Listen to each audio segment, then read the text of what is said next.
Chad Shmei Sasson and Chad Shmei Simcha. There were two Apropos.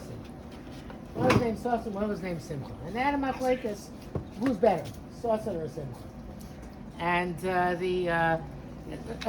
Amalei Sasson Simcha, I'll go through Gemara quickly, then we'll explain. Amalei Sasson Simcha, Sasson said to Simcha, Anadif Namina, I'm better than you. L'chsev, Sasson b'Simcha Yasigu. Sasson, you got Sasson first, so Sasson is better than Simcha. So I'm superior to you. Amalei Simcha Sasson, Simcha said to Sasson, no, Anadif Namina, I'm better than you. L'chsev, Simcha b'Sasson, why you there? So Simcha comes first. Amalei Sasson Simcha, Sasson says to Simcha, Chadi Yom Shavkuch, one day they're going to send you out to Shabuch parvanka, and they're going to make you into a messenger boy. They're going to go out with Simcha. Amalei Simcha the Sason, Simcha says Sason said to Sason, Chadi Yom Shavkuch, one day they're going to send you out. Umalubach Maya, they're going to fill with you water. They're going to make you into a water bucket, or they're going to make you into a water carrier. Shaftem Mayim B'Sasson. So Amalei who mean the Shmei Sasson Rabbi Yavo. That mean whose name was Sasson said to Rabbi Asidu Tamali Maya Lamadasi. Eventually you're going to fill up water for me. The Chsiva says Shaftem Mayim B'Sasson. You're going to gather up water. You're going to drop water B'Sasson. So he was interpreting for Sasson. Amalei said no. Iav Chsiv L'Sasson Kid Kamarta. If it would have said for Sasson, you're right. Hashlich see Bisason. Now that says Bisason, Mashkedu Gavra Mashvin Legura. We're going to take your skin, we're going to make it into leather, we're going to make a bucket out of it, Walina Bachmaya, we're going to fill up water with you. End of the Gemara. It's a very strange Gemara out of nowhere. And the question is, what exactly the significance of this Gemara is? So, first of all, I have one premise here. One premise is they're Apropos, right? So they're a minimum. So therefore, that maratzim too. So they made a mistake. The mistake they made is they thought whatever comes first in the pasuk is more chashuv. Not true. Whatever comes second in the pasuk is more chashuv. In other words, you go from madrega to madrega, and therefore, whatever's first in the pasuk is lower. Whatever's second in the pasuk is higher. Now, what's the difference between Sason and Simcha? Sason and Simcha. The difference between Sason and Simcha is that Sason is an exuberant joy. Simcha is a quiet happiness, and they're very different. We have many times in Tanakh we talk about Sason, many times in Tanakh we talk about Simcha. They're very different.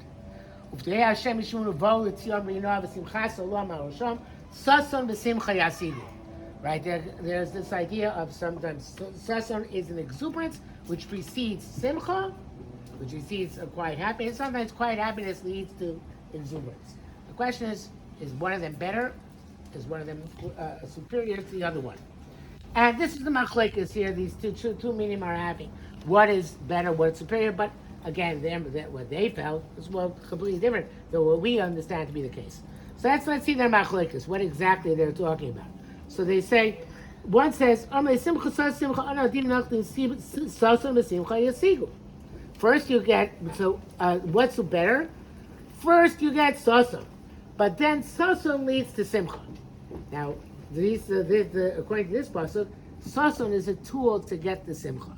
In other words, yes, you need to have exuberance, you need to have excitement, you need to have this giddiness of Sason, but the idea is eventually to get the Simcha, which is an inner happiness, a quiet and contemplative happiness. I always like to I'm a little bit of a Hirschian.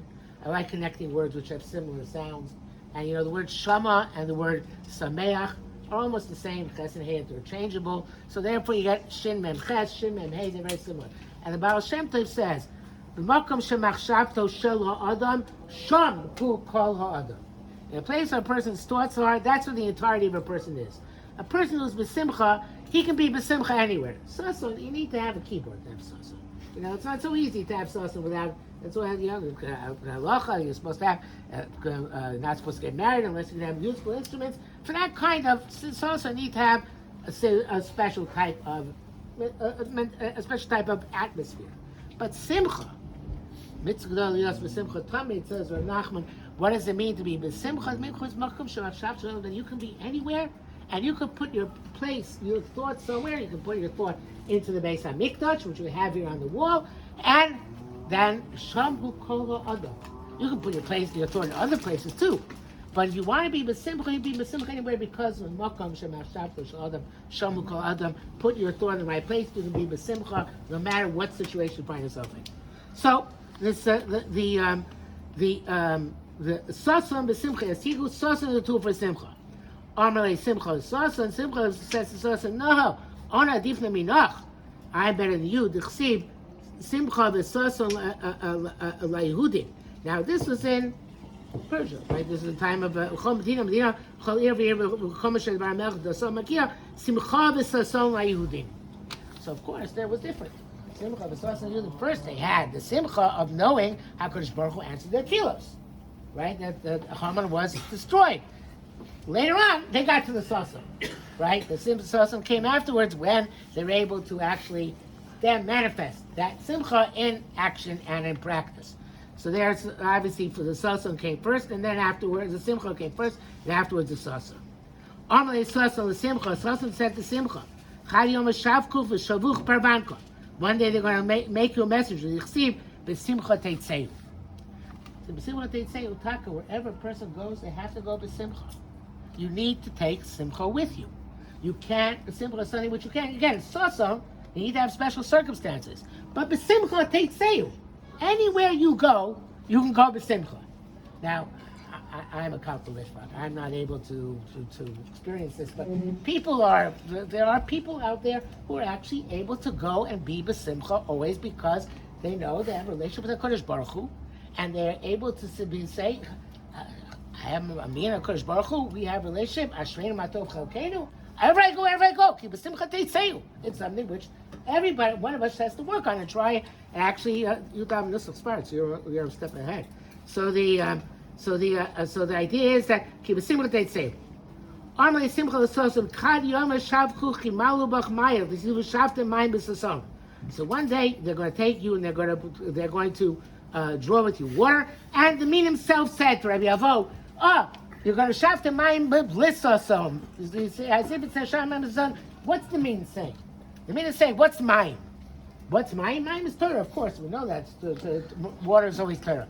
So the question is, what is the purpose? Is the Torah's purpose to get to Sason? Or is the purpose of Sason to get to Torah? Which way does it work? So the Min is saying that Ushafta mayim, as if it says, Sason. What's Torah for? Torah is to get to Sason. Torah is a tool. And you use Torah to get the Sason. Because Torah, of course, can make a person exuberant. You have a tremendous involvement in Torah. You come up with a great chiddush. You come up with a new insight. You can learn something new. You accomplish something. You make a siyum. We make a Sason. We make an occasion of exuberance. So the Min is saying, you know what? The purpose of Sason is to get. The purpose of Torah is to get the Sason. And it comes to Rabbi Avo. It says to Rabbi Avo, listen. Eventually, they're going to fill up water for me. Says Avo, you're not exactly wrong. The exact opposite is true. The Sason is the tool by which you get to Torah. In other words, they say the Rabbeinu Tam, when he wanted to learn, wanted to be b'simcha, so he put money on the table. He was a money lender, and he had the money from all sorts of pigdons she had. He had this exuberance, and he used the simcha which he had from having the money in order to put him into a higher state of mind, and that way he was able to learn Torah better. So the idea, the Gemara concludes with the idea and says, no, Sason is a tool. The truth is that Sason is a tool to get to Torah. And sometimes Sason works very well as a tool for Torah. And that's the Kodesh Baruch Hu gave us Sason. And Chazal tell us that the Simchas Beis HaShoeva was an extraordinary phenomenon of Sason. Now, Chazal don't necessarily use the term Sason, the Simcha there, Mishlo Simchas Beis HaShoeva or Simcha Miyom, I think they use the Lashon there, but it's clearly it was a time of Sason. A time of this tremendous exuberance, a tremendous excitement, a tremendous amount of amazing things which went on. And Chazal say that Yoina got his nevuah when he went to the Simchas Beis HaShoeva. As a time, Sason can be used in order to accomplish a tremendous amount of kedusha, a tremendous amount of hisalus, a tremendous amount of upliftment until to the point that Yoina got his Ruach HaKodesh there. It's interesting. I was thinking of talking about something slightly different. I'm not going to speak about it today because it's going to take too long to get into it. But Yoina It's interesting that the Nevuah Yoina gets at the Simcha Space of Shveva, when he has this tremendous madrig of Sason, is now go tell Ninveh to do tshuva.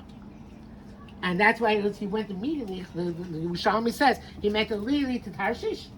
And he ran away because he didn't want to give it to the Nevuah. And he couldn't handle this idea. And the question is, why exactly at this moment of tremendous Sason, you get this Nevuah specifically to go to Ninveh and get Ninveh to do tshuva? By the way, I've seen about this night, I saw somebody says this, of course, if you Google something, you find somebody says anything you said, almost. So that when Yoina went to Tyre, it says after he went to Ninveh, gave him Musar, he built himself a sukkah. Right? He said build a sukkah outside the city, because you think about it, it's still sukkahs. He went down to the Rosh Hashanah. The Yafo teams went down to catch the boat. The next day after Motzei Yom Tov was Simchas Beis Shveva, he went down, he got into the boat, and he was by your day, so you give him another night, whatever it is. But then the next day he's thrown out, and then he's in the ship. He's in the fish for 3 days, right? And then he goes up on earth to the land, and then he goes one day into Ninveh. So then he's built himself a sukkah. The whole thing takes place on sukkahs. I saw somebody, and this already borders on Purim Torah, but I saw that the idea of the sukkah versus the kikoyan was the question of whether Shmini Atzeres is in the sukkah or not. In other words, he built himself a sukkah, and then overnight it was Shmini Atzeres, and then Shmini Atzeres, a Baruch who brought him a kikoyan. And therefore, in order to tell them, and this is why the Chassidim, of course, they don't send the sukkah on Shmini Atzeres, because they put him in the kikoyan instead of the sukkah. Okay, but that's not this. That's absurd. But the point is that the idea is that but the point is that Sason is a tremendous thing to get Ruach HaKodesh. But the idea, I think, ultimately is what's more chashiv, although the Gemara doesn't say it explicitly, is Simcha. I think that there's a difference, I think, also between youth and getting older. When you're younger, Sason is much more exciting. You're much more to Sason. But the idea is to go from Sason to Simcha. In other words, when you get older, I thought when I was a kid, I'm going to know, when I grow up, all these old guys, they don't know all the Nigunim. All these Nigunim, which all us young guys know, people don't know them anymore. I feel when I get old, I'm for sure going to know all the Nigunim which are current. Of course, I know none of them nowadays. But the idea of, when you're younger, you feel this idea that Sason, exuberance and excitement and giddiness is essential, and it is essential. It's an important place to start. But the ultimate, I think, is the Simcha of having a confidence, a knowledge that I have a connection to Kodesh Baruch Hu. And the idea of Ki Tzbeneni B'Sukkah, the Sukkahs, is we now have the special relationship with Kodesh Baruch Hu, which we have without any trappings of exuberance and giddiness and excitement, which are important. And if we can have them, we should have them too. But the idea is ultimately to have Simcha. And Torah and Simcha ultimately go together. Because Torah, if a person learns Torah Lishma, we all know the Eglei Tal, the Rebbe Avraham Min Ha'ar, right? V'harev nos divrei sorosko befinu, v'yosamcho beis Yisrael. V'harev no means Torah has to be sweet.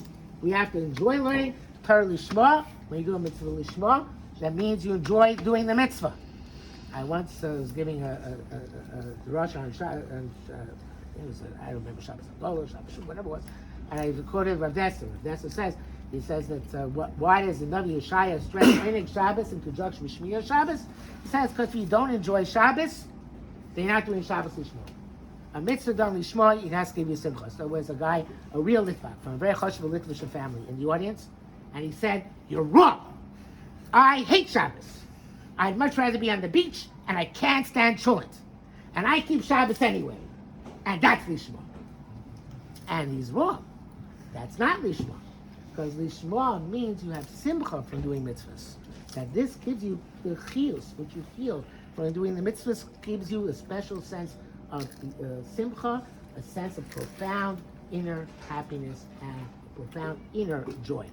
So, we should all be zeichet to find Sason and Simcha, whichever order it works. Although it's hard to say in two meanings, but the whatever order works for every person here.